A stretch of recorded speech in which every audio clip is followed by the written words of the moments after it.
एक फैक्टर ये भी है कि हाल में अमेरिका की तरफ से महंगाई का जो आंकड़ा जारी किया गया वो उम्मीद से कम है। ऐसे में ये कयासबाजी हो रही है कि फेडरल रिजर्व की तरफ से ब्याज दरों में कटौती की जा सकती है। Gold price. मध्य पूर्व में भारी तनाव के बीच सोने की कीमत में जबरदस्त उछाल आई है। इसकी कीमत एक दिन पहले ही यानी शुक्रवार को 1 लाख रुपए के पार कर रही है। राष्ट्रीय राजधानी दिल्ली में सोना करीब 2,200 रुपए की भारी उछाल के साथ 1,01,540 रुपए प्रति 10 ग्राम की दर से कारोबार कर रहा था।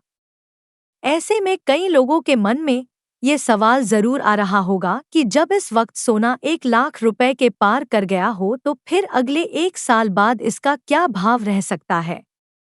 दरअसल 22 अप्रैल को पहली बार सोना ऐतिहासिक 1 लाख रुपए की कीमत को पार किया था। उसके बाद ये दोबारा मौका है जब सोना 1 लाख रुपए के ऊपर गया है। ऐसे में इसकी बेतहाशा भागती कीमतों वैश्विक हलचल को बड़ा फैक्टर माना जा रहा है।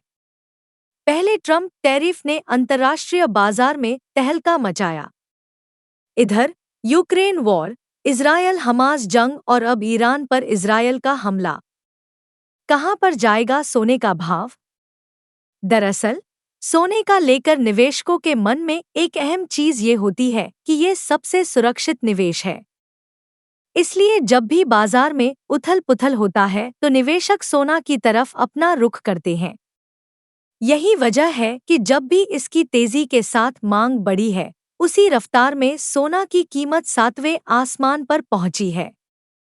एक ऐसे में ये कयासबाजी हो रही है कि फेडरल रिजर्व की तरफ से ब्याज दरों में कटौती की जा सकती है। ऐसे में इतिहास गवाह है कि जब भी फेडरल रिजर्व की तरफ से ब्याज दरों में कटौती की जाती है तो उसका सीधा असर डॉलर पर होता है। डॉलर की वैल्यू कमजोर होती है। 1 साल में और भगाने की उम्मीद। ऐसा माना जा रहा है कि अंतर्राष्ट्रीय बाजार में सोना की कीमत अभी और चढ़ेगी। अगर 12 महीने के रेट को लेकर बैंक ऑफ अमेरिका का मानना है कि सोना करीब $4,000 प्रति औंस तक पहुंच सकता है। हालांकि इसके लेकर अलग-अलग अनुमान लगाया जा रहा है। गोल्डमैन सैक्स की भविष्यवाणी है कि केंद्रीय बैंकों की तरफ से की जा रही जबरदस्त खरीदारी की वजह से सोना अगले साल के आखिर तक $3,700 और 2026 के जून से जुलाई तक $4,000 प्रति औंस तक पहुंच सकता है।